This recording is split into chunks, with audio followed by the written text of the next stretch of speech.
Hello hello hello बच्चों, तो कैसे हो आप लोग। आई होप कि अच्छे होंगे और घर पे क्या कर रहे हैं, पढ़ाई कर रहे होंगे। इतना तो विश्वास मुझे है आप लोगों पे।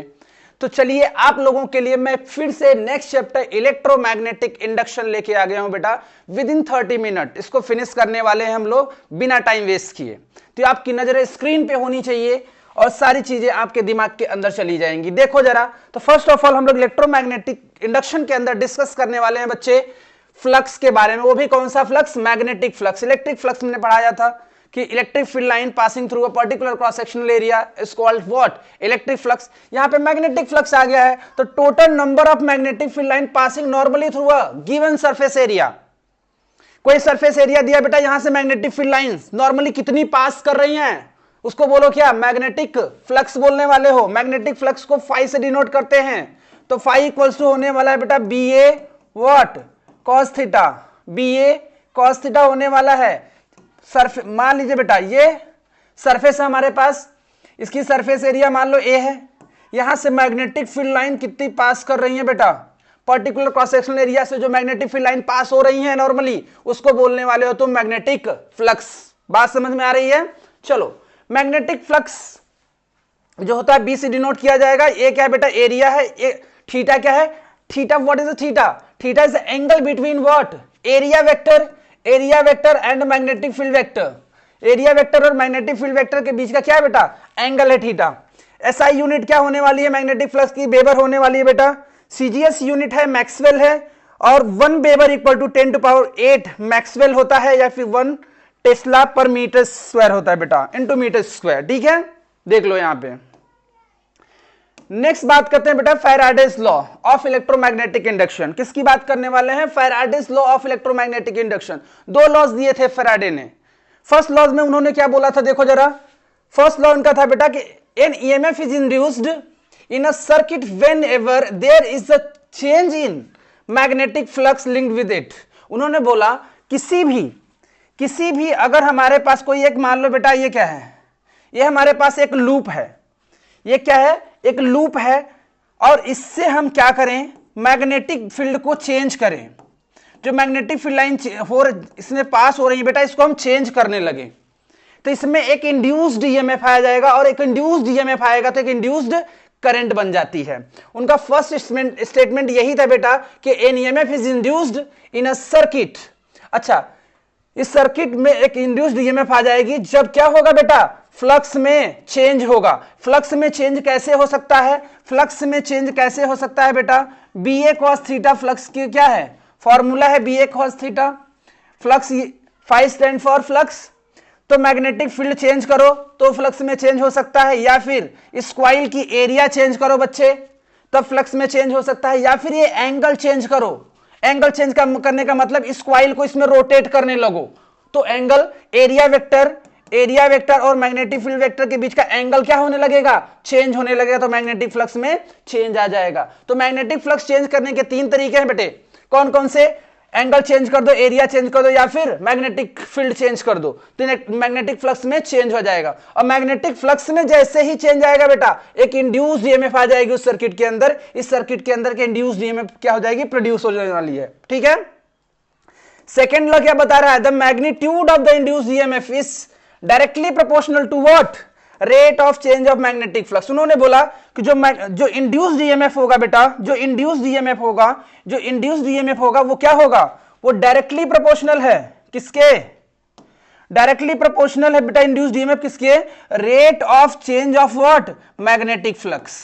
जो मैग्नेटिक फ्लक्स होगा उसके रेट ऑफ चेंज के क्या होगा, इक्वल होगा। बात समझ में आ रही है, rate of change of magnetic flux is directly proportional to induced EMF. ठीक है, अब यहां पे इसको ऐसे भी लिखा जाता है बेटा, कैसे कि induced EMF equals to what, minus N D phi B upon में व्हाट, डी टी। एन क्या है, नंबर ऑफ टर्न्स है। मान लो सिंगल टर्न है तो D phi by D T. अगर मान लो इसमें टर्न हमने क्या किया, इंक्रीज कर दिया, तो एन टर्न्स का यूज करेंगे आप लोग। ठीक है, तो ये इंड्यूस्ड ईएमएफ की वैल्यू हो जाएगी बेटा, जो डायरेक्टली डिपेंड करती है किस पे, फ्लक्स के चेंज होने पे। जितना ज्यादा फ्लक्स में चेंज आएगा उतना ज्यादा इंड्यूस्ड ईएमएफ उस सर्किट के अंदर प्रोड्यूस होने वाली है। माइनस साइन लेंज लॉ को दिखाएगा बेटा यहां पे, अभी बता देंगे कुछ टाइम बाद लेंज लॉ क्या होता है, ठीक है।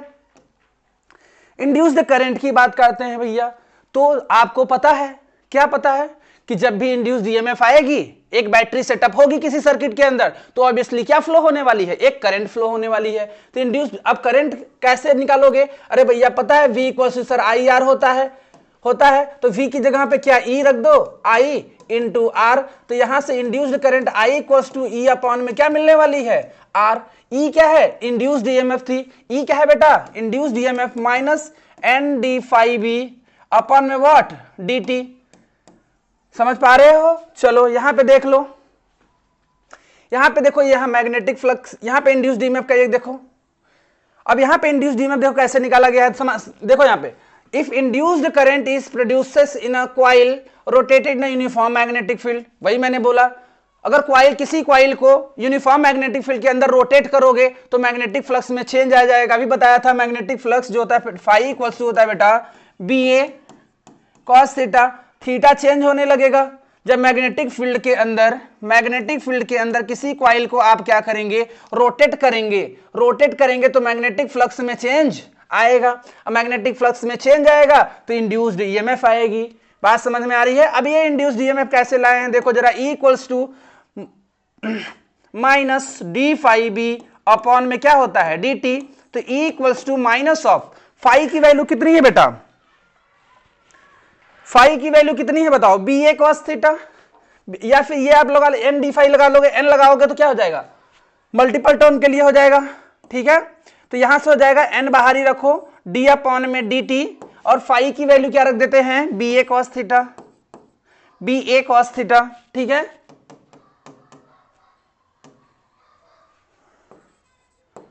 बी ए कॉस थीटा, ठीक है। मैग्नेटिक फील्ड क्या हो रही है, चेंज नहीं हो रही है, कांस्टेंट रहेगी। जब इसको लूप को घुमाओगे, इसको जो करंट करेंगे, जो आपका ये क्या है बेटा, ये जो लूप है, ये जो सर्किट वाला जो लूप है, इसको घुमाएंगे आप तो मैग्नेटिक फील्ड पे तो कोई फर्क पड़ेगा नहीं, इसके लूप के एरिया पे कोई फर्क नहीं पड़ेगा। तो जिसपे फर्क नहीं पड़ने वाला है उसको बाहर खींच के ले आओ, बी ए। अच्छा, इसको जब रोटेट करोगे तो एंगल चेंज होगा, तो इसको डिफरेंशिएट करना पड़ेगा। कॉस थीटा का जो डिफरेंशिएशन होता है बेटा क्या होता है, माइनस ऑफ साइन थीटा होता है। तो यहां से आपका आ जाएगा बेटा E इक्वल्स टू क्या, माइनस एन बी ए, माइनस माइनस क्या हो जाएगा, प्लस, तो यहां पे हो जाएगा साइन थीटा। अच्छा, अब क्या होता है, एक रिलेशन होता है बेटा, क्या रिलेशन होता है, देखो जरा, कि जो एंगुलर वेलोसिटी होती है omega equals to theta upon में टाइम होती है, एंगुलर डिस्प्लेसमेंट अपॉन में टाइम। तो यहां से थीटा की वैल्यू मिल जाती है कितनी, ओमेगा इंटू टी। तो इस वाले इक्वेशन में थीटा की value omega into T put कर देंगे, ओमेगा इंटू टी पुट करेंगे तो ये वाली इक्वेशन आ जाएगी बेटा, ठीक है। अब इस इक्वेशन में देखो E इक्वल्स टू है कितना, एन बी ए साइन, एन बी ए साइन, थीटा की जगह पे ओमेगा टी पुट कर दो तो ये ओमेगा टी, क्लियर है। तो ये इक्वेशन आपकी ईएमएफ की मिल जाने वाली है।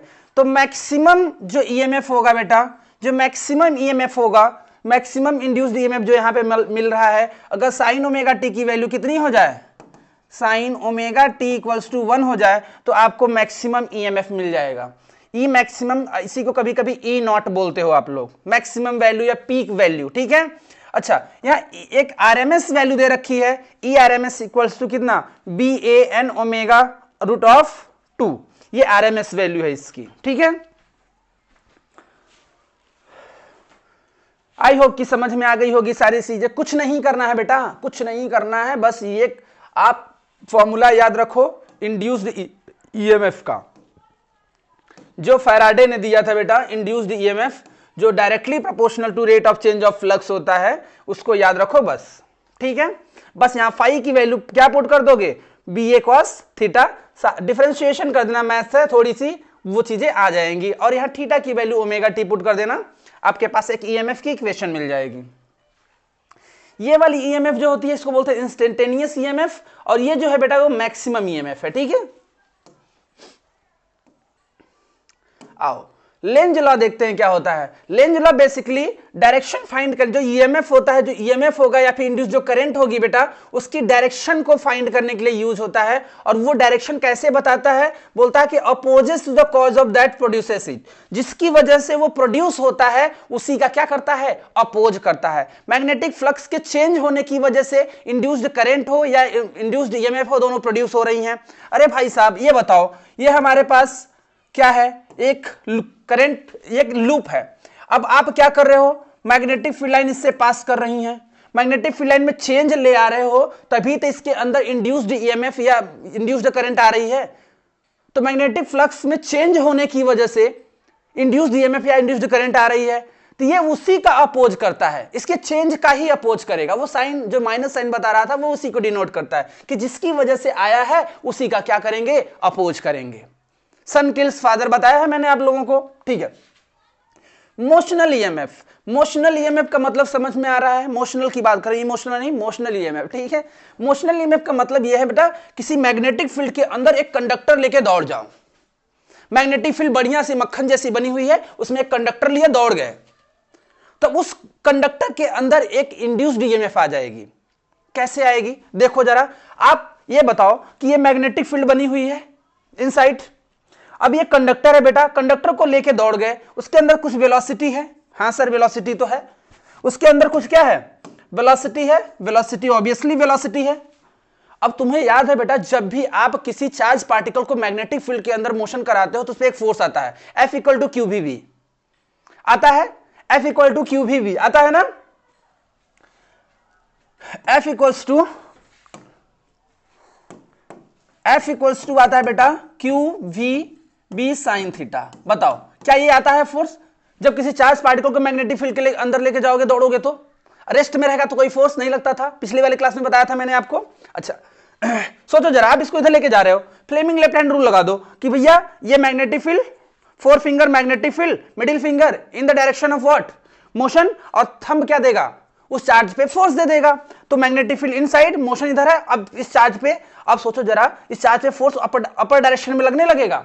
अरे भाई इस कंडक्टर के अंदर क्या प्रोटॉन और इलेक्ट्रॉन नहीं होंगे क्या, जब आप इस कंडक्टर को लेके दौड़ोगे तो इलेक्ट्रॉन प्रोटॉन भी आपके क्या करेंगे, मोशन में आ जाएंगे, तो उन पे फोर्स एक्ट करने लगेगा। जब फोर्स एक्ट करेगा तो ये सारे के सारे प्रोटॉन क्या करेंगे, सारे के सारे प्रोटॉन, सारे के सारे जो पॉजिटिव चार्ज होंगे एक साइड गैदर हो जाएंगे, और सारे के सारे नेगेटिव चार्ज जो होंगे बेटा वो एक साइड गैदर हो जाएंगे।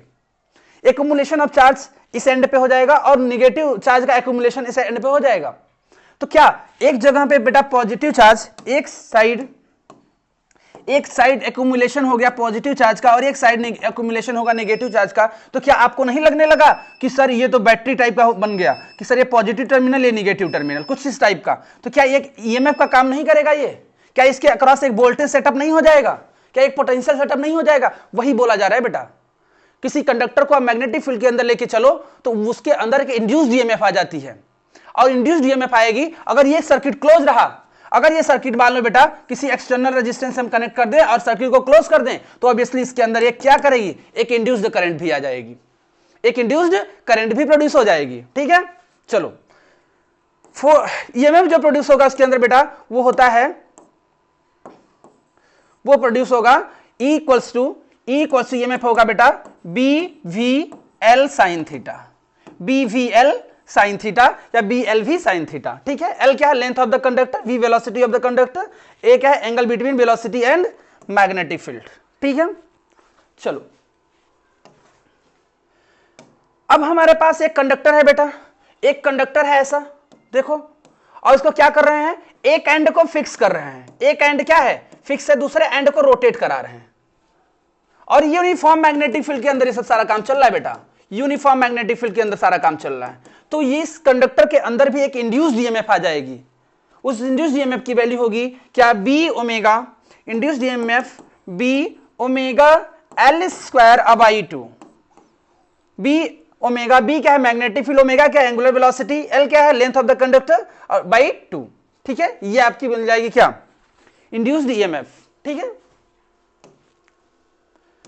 बात कर लेते हैं बेटा एडी करंट क्या होती है। एडी करंट्स क्या होती है, जब आप किसी मेटल को आप किसी मैग्नेटिक फील्ड के अंदर क्या करते हो, मूव कराते हो तो फ्लक्स चेंज होता है, उस समय बहुत ज्यादा अमाउंट में क्या होती है, करंट फ्लो होने लगेगी, क्योंकि उस मेटल के अंदर ढेर सारे क्या होंगे, फ्री इलेक्ट्रॉन्स।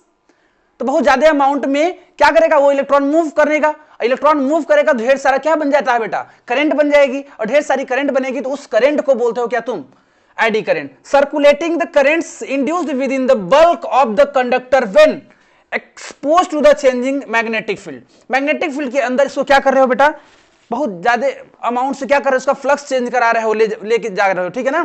जैसे मान लो हमारे पास एक मेटल पीस है, ये मेटल पीस है बेटा, इस मैग्नेटिक फील्ड के अंदर क्या कर रहे हो, मैग्नेटिक फील्ड के अंदर एक्सपोज्ड है, मतलब मैग्नेटिक फील्ड में रखा हुआ है, और इसको क्या करो, लेके दौड़ोगे तो इसमें के जो इलेक्ट्रॉन होंगे वो मोशन में आएंगे, मोशन में आएंगे तो क्या करेंगे, करंट बनाएंगे, तो वो एक एडी करंट, बहुत लार्ज अमाउंट में, बल्क अमाउंट में करंट बना देते हैं, जिसको बोलता है आपको बोलते हो क्या, एडी करंट्स।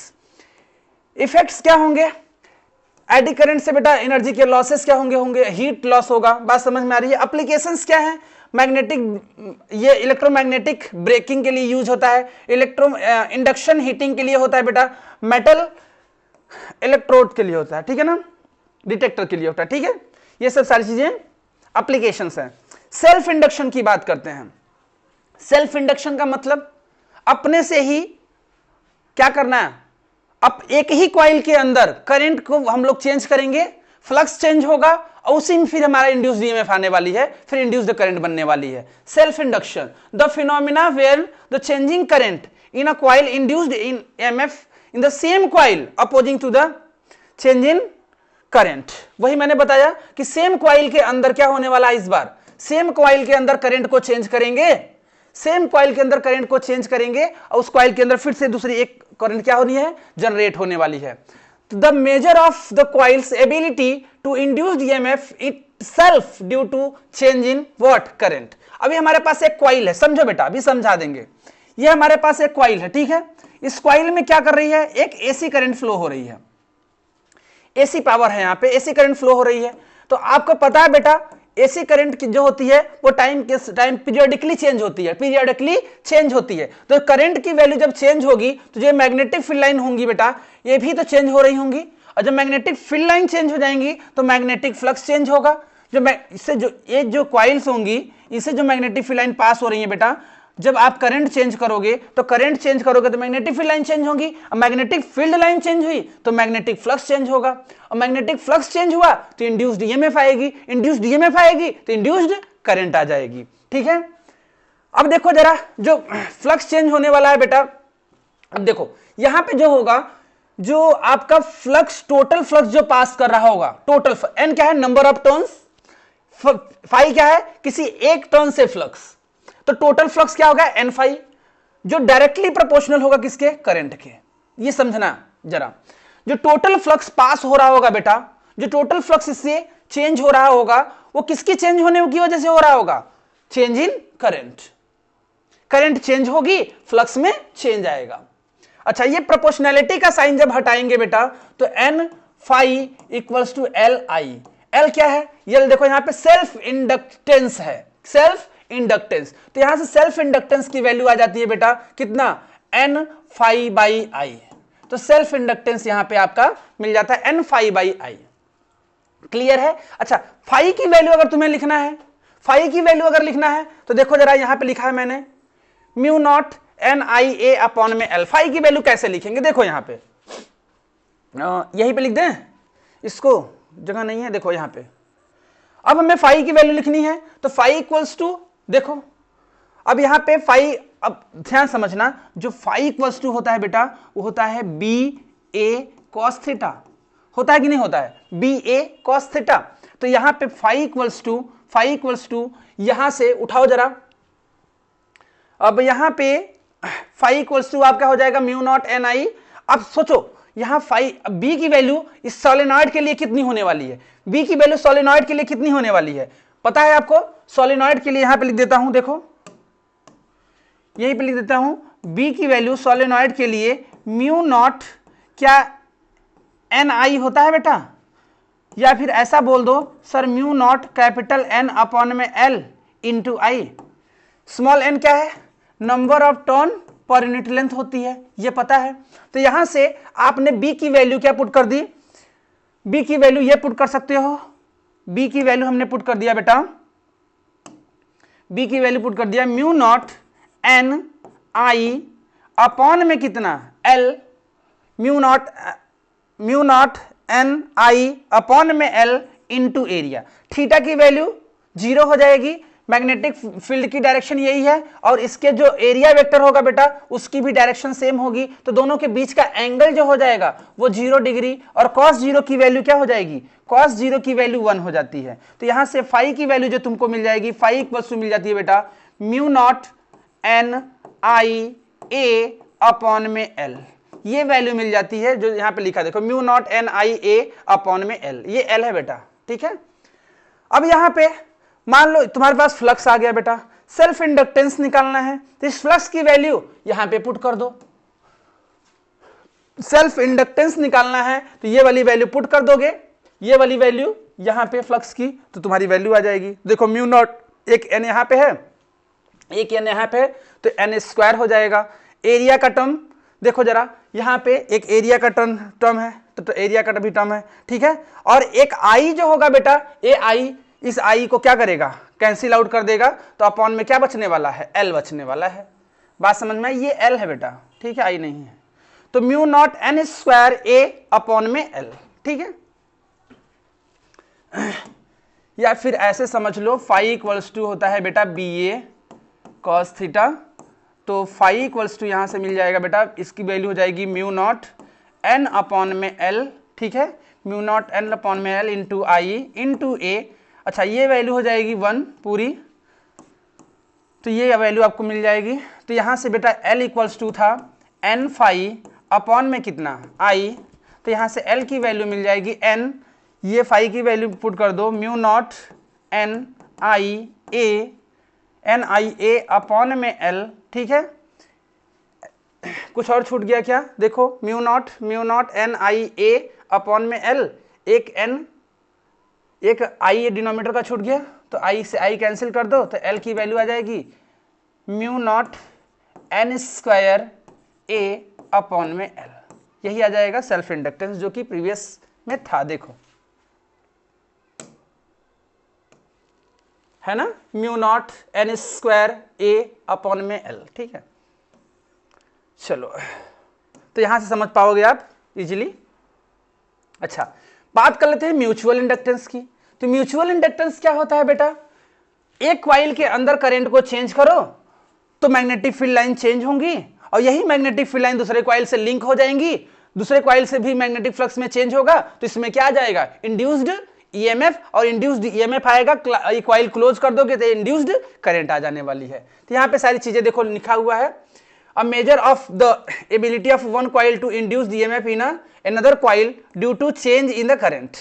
तो फ्लक्स देखो यहाँ पे जो होने वाला है, फ्लक्स फाई 2 इक्वल्स टू क्या हो जाएगा, एम अपॉन में क्या, देखो ध्यान समझना है, यहाँ पे थोड़ा सा समझने वाली चीज क्या है कि यहाँ पे MI1 है, क्या मतलब है समझो, MI1 का मतलब क्या है समझना, कि जो फ्लक्स चेंज हो रहा होगा सेकेंड कॉइल में, सेकेंड कॉइल में जो फ्लक्स चेंज हो रहा है बेटा directly proportional to what, first coil में तुम करंट चेंज कैसे कर रहे हो, फर्स्ट कॉइल में करंट चेंज करोगे, जैसे ही करंट चेंज करोगे तो मैग्नेटिक फील्ड जो सेकंड कॉइल में लिंक हो रही होंगी उसका फ्लक्स चेंज होगा, हाँ सर होगा।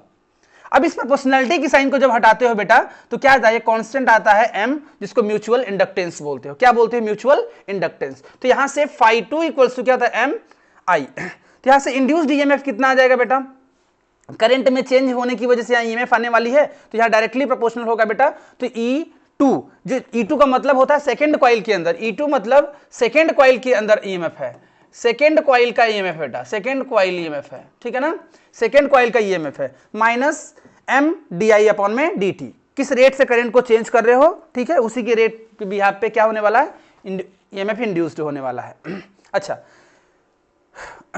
Mutual inductance for two coaxial solenoid, ठीक है ना, टू कोएक्सियल सोलेनॉइड के लिए जो म्यूचुअल इंडक्टेंस का फॉर्मूला बनेगा ये आपको बनता है बेटा mu naught n1 n2 a upon में l, ठीक है, निकाल सकते हो इस सब चीजों को, डेरिवेशन कराया है मैंने पिछली वाले केस में जैसे कराया उसको यहाँ पे भी निकाल सकते हो, ठीक है, टेंशन लेने वाली बात नहीं है बेटा ये। अब मैं डेरिवेशन कराऊंगा तो ये लेक्चर लंबा खींच जाएगा, ठीक है। ट्रांसफार्मर क्या होता है बेटा? ट्रांसफार्मर क्या है? एक डिवाइस है जो वोल्टेज को क्या करती है? ट्रांसफॉर्म करती है।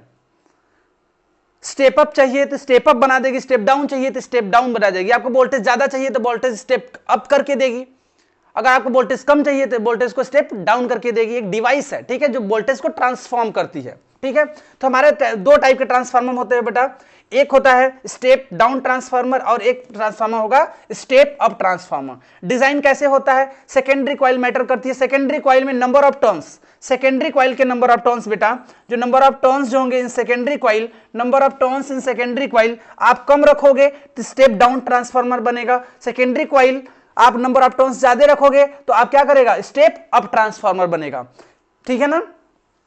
अब देख लो जरा, इसमें कुछ फॉर्मूले हैं, ठीक है। ट्रांसफार्मर टर्न्स रेशियो, ट्रांसफार्मर बेटा टर्न्स रेशियो तो क्या होता है? एनपी अपॉन में एनएस इक्वल्स टू होता है बेटा वीपी अपॉन में वीएस। एनपी क्या है? Number of turns in primary coil, NS क्या है? Number of turns in secondary coil, VP क्या है? वोल्टेज अक्रॉस प्राइमरी कॉइल, ये क्या है? वोल्टेज अक्रॉस सेकेंडरी कॉइल या ईएमएफ अक्रॉस सेकेंडरी कॉइल, ठीक है। यहां पे सारी चीजें लिखी हुई बेटा, प्राइमरी सेकेंडरी सब कुछ, ठीक है। यहां से आप सेकेंडरी कॉइल का वोल्टेज निकाल सकते हो, प्राइमरी कॉइल सेकेंडरी कॉइल का क्या निकाल सकते हो? वोल्टेज निकाल सकते हो। तो वीपी इक्वल्स टू क्या मिल जाएगा बेटा? एनपी अपॉन में एनएस इंटू क्या? वीएस। वीएस क्या है? वोल्टेज अक्रॉस सेकेंडरी कॉइल, ठीक है।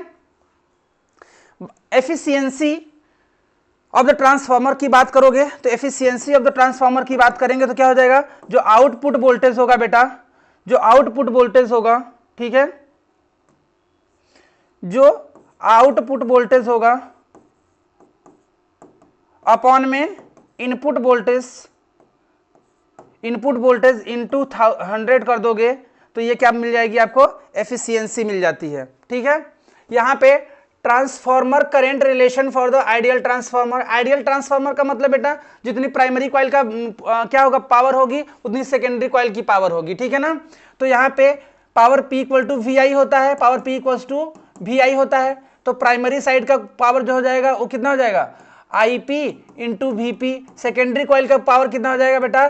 IS into VS। तो यहां से करंट में एक रिलेशन मिल जाता है जिसको बोलते हो आप लोग IP अपॉन में sir IS equal to VS upon में व्हाट? VP।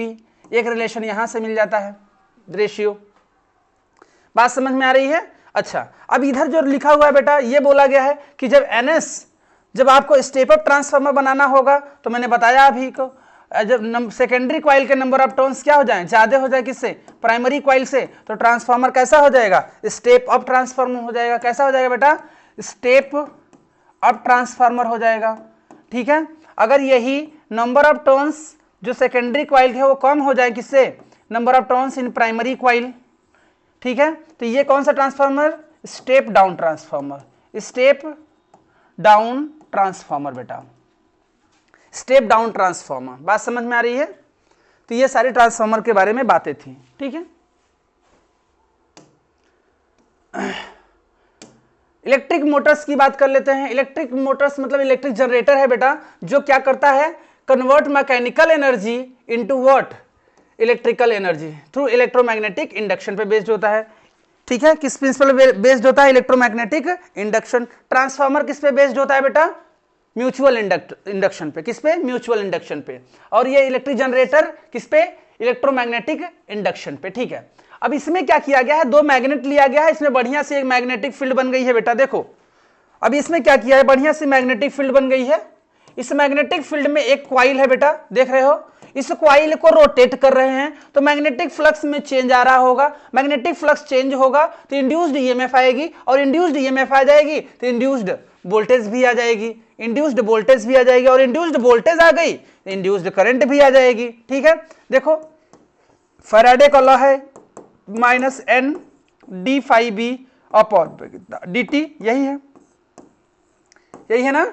अब इसमें φb की फ्लक्स की वैल्यू क्या किया है? पुट किया है, डिफरेंशिएट कर दिया है, आंसर आपके पास लीजिए कर दिया जाता है, ठीक है।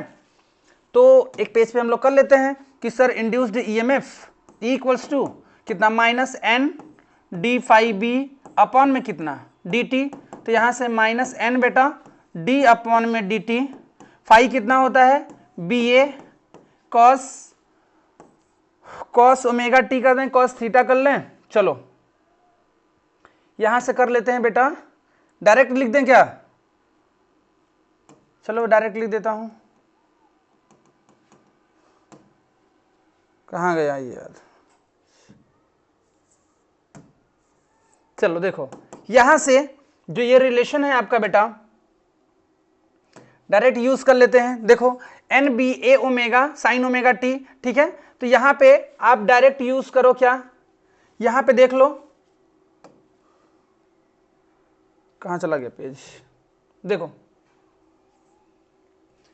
यहां पे सिंपल में अब तुमको पता है बेटा ओमेगा इक्वल्स टू ओमेगा कितना होता है थीटा अपॉन में टी होता है, तो थीटा इक्वल टू कितना ओमेगा टी कर लोगे, तो यहां से यहां पे माइनस एन डी अपॉन में डी टी, यहां पे हो जाएगा बी ए cos omega t, direct put कर लो, तो यहां से minus n b constant a constant बाहर cos omega t minus sine omega t मिल जाएगा बेटा, और ओमेगा टी का करोगे तो कितना मिल जाएगा ओमेगा, तो यहां से minus n b a omega sine omega t मिल जाएगा, ठीक है, ये माइनस माइनस क्या हो जाएगा प्लस, तो यहां से आपको एक ईएमएफ मिल जाएगा, ठीक है, तो N b a omega sine omega T, ठीक है।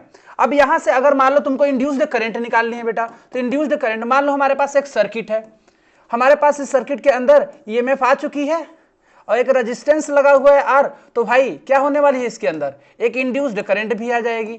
देखो अभी डेरिवेशन से सब कराए हैं, ठीक है ना, हम ये हमारा रिवीजन लेक्चर है, इसी में हम लोग डेरिवेशन कराएंगे ना तो ये लेक्चर लंबा खींच जाएगा। अब इसमें क्या होगा इंड्यूस्ड ईएमएफ अपॉन में आर कर लोगे तो आपकी इंड्यूस्ड क्या बन जाएगी करंट बन जाएगी, आपकी इंड्यूस्ड ईएमएफ इतनी है, ठीक है, n b a omega sine omega t upon में आर, तो ये आपकी इंड्यूस्ड करंट बन जाती है, ठीक है। इसको इस फॉर्म में भी लिखते हैं बेटा, ये वाला जो टर्म है जब ये ओमेगा टी मैक्सिमम वैल्यू अगर 1 रख दोगे इसकी तो ये आई नॉट बन जाता है, तो इसको इस तरीके से भी लिखते हैं आई इक्वल्स टू क्या आई नॉट साइन ओमेगा टी, और आई नॉट की वैल्यू क्या हो जाती है बेटा, आई नॉट की वैल्यू हो जाती है n b a omega upon में कितना आर, और यहाँ पे इस इक्वेशन को ऐसे भी लिखा जाता है बेटा, कैसे देखो इसी को लिखा जाता है E equals to E naught sine omega T, और यहाँ पे ई नॉट क्या होगा बेटा ये वाली value N b a omega जो कि पीक वैल्यू बोला जाता है, पीक वैल्यू ऑफ वोल्टेज, इसको बोला जाता है पीक वैल्यू ऑफ करंट, ठीक है। ये कौन सा वोल्टेज है इंस्टेंटेनियस वोल्टेज है, ये कौन सी करंट है बेटा इंस्टेंटेनियस करंट है, बात समझ में आ रही है। चलिए तो ये लेक्चर यहीं पे फिनिश होता है बेटा, होप सो तुम लोग मेहनत कर रहे होगे, मेहनत करो बेटा, आप लोग के फिजिक्स में अच्छे मार्क्स आने चाहिए, फिजिक्स में क्या सारे सब्जेक्ट में अच्छे मार्क्स आने चाहिए। अब मैं जो इंपॉर्टेंट डेरिवेशंस होंगे अब वो मैं क्या करूंगा डेरिवेशंस लेके आने वाला हूं, पहले रे ऑप्टिक्स फिनिश करते हैं, उसका डेरिवेशंस भी आते रहेंगे, जब तक आपका पेपर नहीं होने लगेगा तब से मैं कुछ ना कुछ चीजें लाता रहूंगा यहाँ पे फिजिक्स के लिए, बात समझ में आ रही है। तो चलिए मुस्कुराते रहिए और घर पे पढ़ाई करते रहिए और मन लगा के पढ़िए बेटा, डिस्ट्रैक्शन से दूर रहिए। अभी जब तक आपका पेपर है तब तक आपको डिस्ट्रैक्शन से दूर रहना है, पेपर होने के बाद एंजॉय करना, लेकिन अभी डिस्ट्रैक्शन से दूर रहिए। चलिए ओके बाय।